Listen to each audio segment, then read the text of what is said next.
This is Ronald Wimbley, and you're listening to Forced Valor Radio. The summer of 1777 scorched the American cause with fresh peril. After the victories at Trenton and Princeton, General George Washington's Continental Army had settled into Morristown, but the British under General John Burgoyne pressed south from Canada, aiming to sever New England from the colonies. By August, Burgoyne's army of redcoats, Hessians, and Loyalists had captured Fort Ticonderoga, sending ripples of fear through the Patriot ranks. In the rolling hills of New York's frontier, near the village of Bennington in the New Hampshire Grants, a British foraging party under Lieutenant Colonel Friedrich Baum marched to seize rebel supplies, grain, cattle, and powder stored in a depot. The Patriots, led by General John Stark, a grizzled veteran of Bunker Hill, rallied a militia of 2,000 farmers, woodsmen, and volunteers to defend their land. Among them was Sergeant Brandon Herrera, the Jersey Jester, whose reputation for explosive ingenuity had spread like wildfire. Since Princeton, Brandon had refined his arsenal. His latest creation, the Bennington blaster, was a portable mortar cobbled from a salvaged cannon barrel, mounted on a sturdy oak sled for mobility across rough terrain. The blaster fired a 6-pound iron canister packed with musket balls, broken glass, and gunpowder, designed to scatter devastation over a wide area. "Think of it as a thunderstorm in a tube," Brandon told Elias, the young Virginian private still at his side, as they tested it in a meadow. The device used a quick-match fuse ignited by a flintlock, its barrel angled by a crude wooden wedge. "It'll make those Hessians wish they'd stayed in Germany," he grinned, polishing the barrel's blackened muzzle. On August 14, 1777, Stark's militia gathered near Bennington, learning of Baum's approach. 1,400 men, including 800 Hessians, 250 Loyalists, and 100 Mohawk allies, dragging 2 light cannons. Baum, expecting little resistance from rabble in homespun, entrenched on a hill overlooking the Walloomsac River, fortifying his position with log breastworks. Stark, with a firebrand zeal, rallied his men. "They're ours, or this night Molly Stark sleeps a widow." Brandon, attached to Colonel Seth Warner's Green Mountain Boys, scouted the enemy lines, his blaster towed behind by Elias and 2 burly farmers. "Those redcoats are sitting pretty up there," he muttered, peering through a spyglass. "Time to ruin their picnic." Stark devised a bold plan. Encircle Baum's Hill with 3 columns, striking at dawn on August 16th after a day of rain delayed the attack. Brandon's role was to disrupt the Hessian flanks with his blaster, creating chaos to cover the militia's advance. As night fell on the 15th, a downpour turned the ground to muck, but Brandon rigged canvas over his powder stores, keeping them dry. "Rain's just God's way of setting the stage for a proper bang," he quipped to Elias, who shivered under a sodden cloak. By lamplight, Brandon loaded the blaster with fresh canisters, each a deadly cocktail of shrapnel. He also packed his satchel with clay pot grenades and a few Princeton Pouncer caltrops for good measure. At dawn, the rain cleared, leaving a steamy haze over the hills. Stark's militia split into 3 prongs.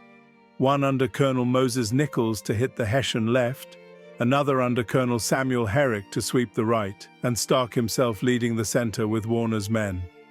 Brandon, with Warner's column, positioned his blaster behind a copse of pines, 200 yards from Baum's eastern flank. Hessian sentries, lulled by the quiet, stood by their breastworks, unaware of the noose tightening. "Time to wake 'em up," Brandon whispered, angling the blaster's barrel. He struck the flintlock, and the quick match hissed. The blaster roared, hurling a canister that burst over the Hessian line, spraying glass and musket balls. Screams erupted as soldiers dove for cover, their formation fracturing. "That's the blasters, hello!" Brandon shouted, reloading as Elias shoved a new canister into the barrel. The militia charged, whooping like banshees. Nichols' men stormed the Hessian left, muskets blazing, while Herrick's column flanked right, cutting off Loyalist dragoons. Baum's cannons answered, their booms shaking the earth, but the militia's numbers overwhelmed the outposts. Brandon, darting through the pines, lobbed grenades at a Hessian gun crew, the clay pots exploding in bursts of fire and nails. One cannon fell silent, its crew scattered. "For the Grants!" he yelled, echoing the Green Mountain Boys' cry. Elias, musket in hand, picked off a fleeing loyalist, his face grim but steady. "You're turning into a proper rebel, lad," Brandon said, clapping his shoulder. Baum rallied his Hessians, forming a tight square atop the hill. Their volleys cut down dozens of militiamen, and Mohawk skirmishers harried the Patriot flanks with deadly accuracy. Stark, undaunted, pressed the center, his men using trees and rocks for cover. Brandon wheeled the blaster closer, risking exposure. A Hessian bullet nearly grazed his head, but he held firm, firing another canister that ripped through a line of grenadiers. "Dance, you mercenary dogs!" he hollered as the shrapnel flew. The blast broke the Hessian square, sending men scrambling. Warner's boys charged the gap, bayonets flashing in the morning sun. As the battle raged, Baum fell, shot through the chest, and his forces wavered. Loyalists began to flee, but the Mohawks fought on, their war cries chilling the air. Brandon spotted a Hessian officer rallying troops near a redoubt. He primed the blaster for a final shot, aiming high to arc over the breastwork. The canister exploded mid-air, raining death on the defenders. "That's for Ticonderoga!" Brandon roared. The officer collapsed, and the Hessian line buckled. Within 2 hours, Baum's force was shattered. 700 captured, 200 dead or wounded. The Patriots lost 30 killed and 40 wounded, a small price for the rout. But the fight wasn't over. As Stark's men looted the Hessian camp, seizing muskets, powder, and 1,000 pounds of flour, a second British force under Lieutenant Colonel Heinrich Breymann marched to reinforce Baum, 600 Hessians strong, with 2 more cannons. Warner's exhausted Green Mountain Boys, joined by fresh militia, met them on the same bloodied hill.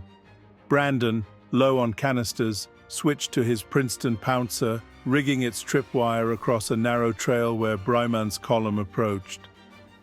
"One last surprise," he told Elias, planting caltrops in the mud to slow the Hessian advance. As Breymann's men marched into the trap, the Pouncer sprang, flinging spikes and grape shot. Horses reared and soldiers stumbled, cursing in German as caltrops pierced boots. The militia, hidden in the woods, opened fire, their muskets cracking like thunder. Warner's men charged, and the second battle erupted with renewed fury. Brandon, now out of blaster ammunition, drew his captured Hessian saber and joined the fray, slashing through the chaos.